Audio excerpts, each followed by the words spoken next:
Hello guys, मैं मुर्तजा आलम एक बार फिर आपका वेलकम करता हूं अपनी इस वीडियो में, इस उम्मीद के साथ कि आप सब अच्छे हैं, मजे से हैं, बढ़िया से हैं।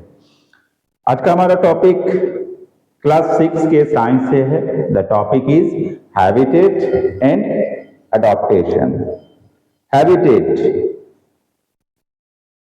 इसको हिंदी में कुछ इस तरह से आवास कहते हैं।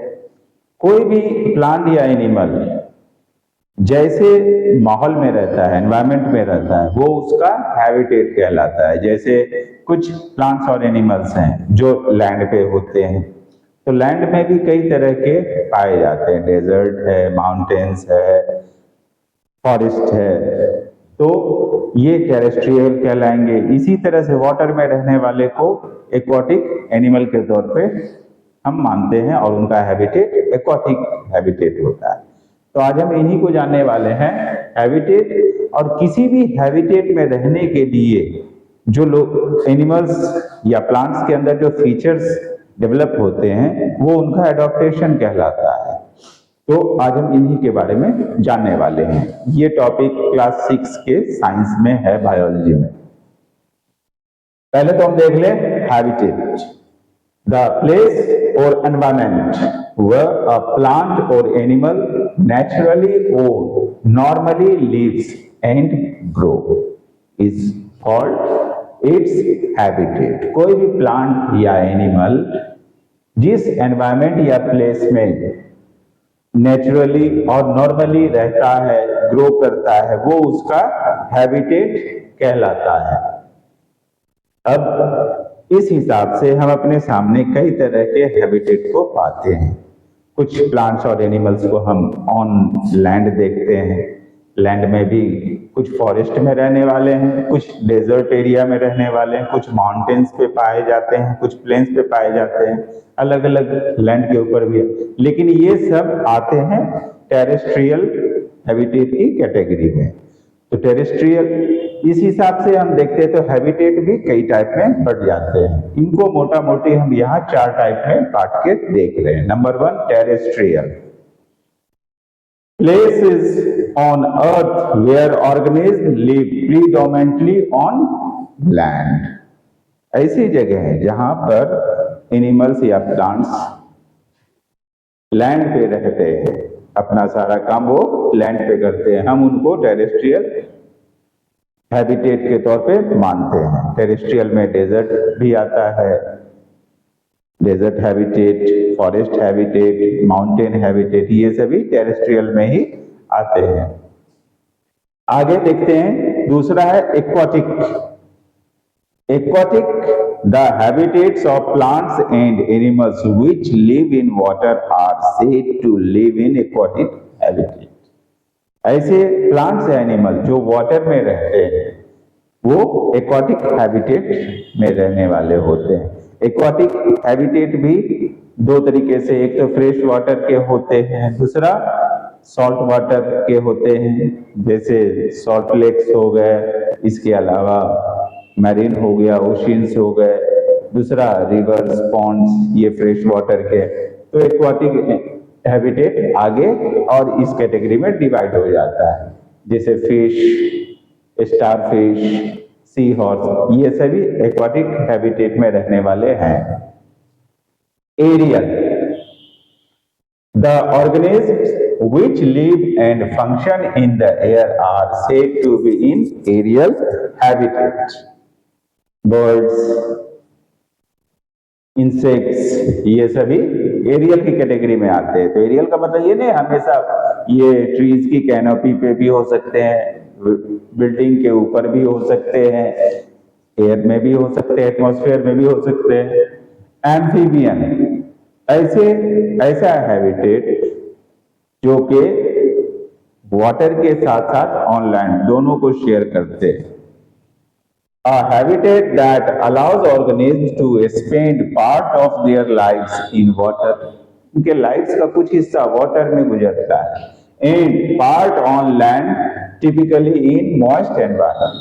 और उनका कुछ हिस्सा लैंड पे गुजरता है। तो इस तरह के हैबिटेट को हम एम्फीबियन हैबिटेट में मानते हैं, और ऐसे एनिमल एम्फीबियंस कहलाते हैं। आगे बढ़ते हैं तो इन हैबिटेट में रहने के लिए प्लांट्स और एनिमल को कुछ अपने अंदर फीचर डेवलप करना होता है ताकि वो उस सराउंडिंग में सरवाइव कर सके।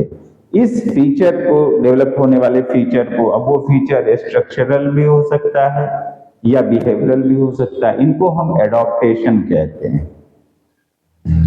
Adaptation. It refers to the process by which a species or individual adjusts to change in its environment to increase its survival and reproductive source. वो उनका जो भी सराउंडिंग है उसके अकॉर्डिंग अपने आप को एडजस्ट कर लेना, ऐसे फीचर डेवलप कर लेना ताकि वो उस हैबिटेट में रह सके, सरवाइव कर सके, रिप्रोड्यूस कर सके। इस फीचर को एडॉप्टेशन कहते हैं। एडॉप्टेशन दो तरीके से होती है, एक फिजिकल, दूसरा बिहेवियरल। फिजिकल में क्या होता है? These are structural change in an organism body that enhance its ability to survive. ये ऐसे स्ट्रक्चर उनके अंदर डेवलप होते हैं जो उनके अंदर ऐसी एबिलिटी पैदा कर देते हैं ताकि वो उस सराउंडिंग में, उस एनवायरमेंट में सरवाइव कर सके। Behaviour, these are change in how an organism behaves that improve its chances of survival. Behavioural, ये उनके बर्ताव उनके अंदर ऐसे आ जाते हैं जैसे कैमोफ्लेज करना, मिमिक्री, ये सब बिहेवियरल में आते हैं। अब आगे देखते हैं तो अलग अलग हैबिटेट में किस तरह के हम एडॉप्टेशन देखते हैं, उनको शॉर्ट में समझ लेते हैं। Adaptation in terrestrial habitat. Deserts have plants with succulent stems to survive in hot and dry surroundings. Desert area में हर तरफ गर्मी है, सूखापन है, ऐसे में सरवाइव करने के लिए वहां के प्लांट्स और एनिमल्स के अंदर सक्युलेंट पाए जाते हैं ताकि वो वाटर रिड्यूस कम हो और वो सरवाइव कर सके। उनके रूट्स काफी डीप जाते हैं in search of water. Trees in mountains have conical shapes and flexible branches to shed snow. पहाड़ों पे बर्फबारी होती है, ऐसे में अगर उनके शेप कॉनिकल नहीं होंगे तो वो स्नो उनके ऊपर जमा होगा और वो आगे चल के उस पेड़ को तोड़ सकता है। इसलिए उनके शेप कॉनिकल होते हैं ताकि उस पर से स्नो स्लाइड कर जाए। उनके ब्रांचेस फ्लेक्सिबल होते हैं ताकि शेड हो सके snow. Mountain animals have thick fur, specialised hooves and larger lungs to cope with cold temperature and steep terrain. Mountain area में वहां के एनिमल्स में उनके हूव्स काफी स्ट्रांग होते हैं, उनके ऊपर फर होता है ताकि वो ठंड को रेजिस्ट कर सके, उनके लंग्स बड़े होते हैं और वहां के कोल्ड टेम्परेचर में सरवाइव करने लायक होते हैं और उनके जो है पहाड़ी ढलान वाला एरिया होता है तो उसी तरह के उनके अंदर फीचर डेवलप होते हैं। तो ये सभी एडॉप्टेशन है उनके अंदर और ये सारे चीज पाए जाते हैं टेरेस्ट्रियल हैबिटेट में। Adaptation in aquatic habitat, they have streamlined bodies for efficient movement. उनकी बॉडी स्ट्रीमलाइंड होती है ताकि एयर का रेजिस्टेंस कम हो सके और वो वाटर का रेजिस्टेंस कम हो सके और वो उसमें मूव कर सके आसानी से।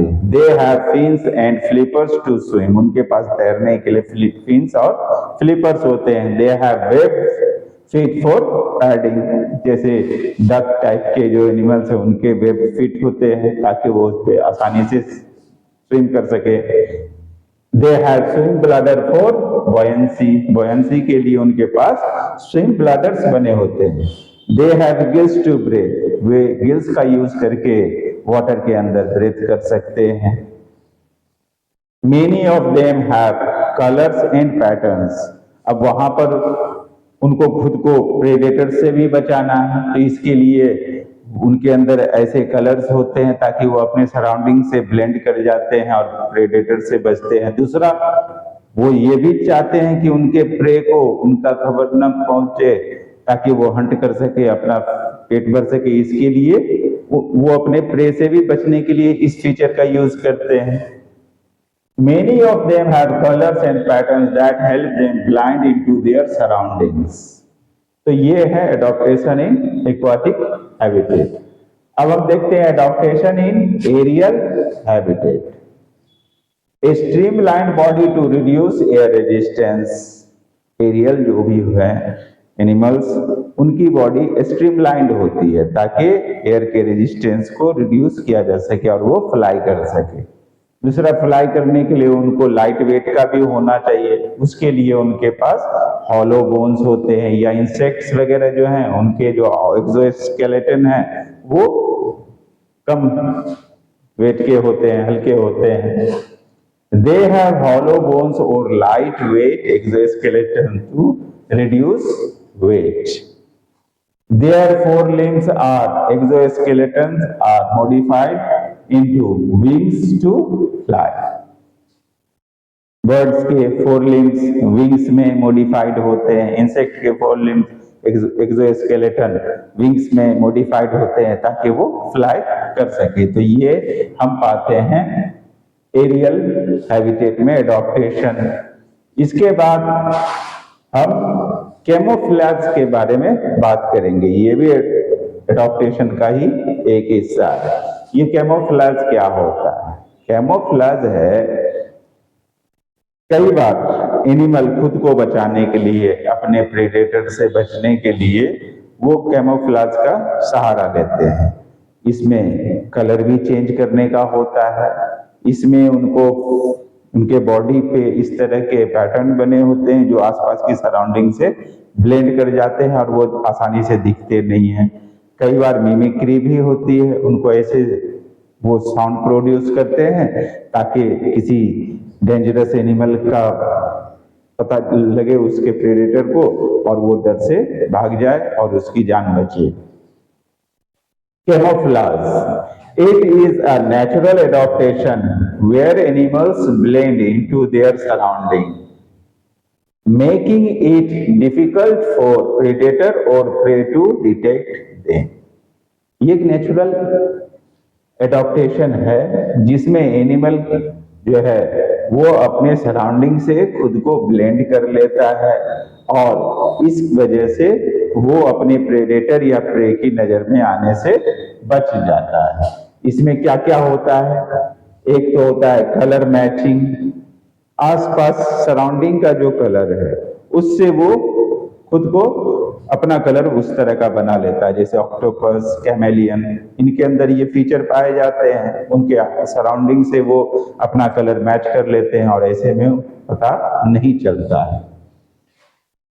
डिसरप्टिव कॉलरेशन, उनके अंदर उनके बॉडी के ऊपर जो कलर और पैटर्न इस तरह का बना हुआ है कि वो खुद को सराउंडिंग से मैच कर लेते हैं और वो उसमें बच जाते हैं। जैसे लॉयन का कलर ऐसा है कि ग्रास के कलर से मैच कर जाता है और वो आसानी से दिखता नहीं है।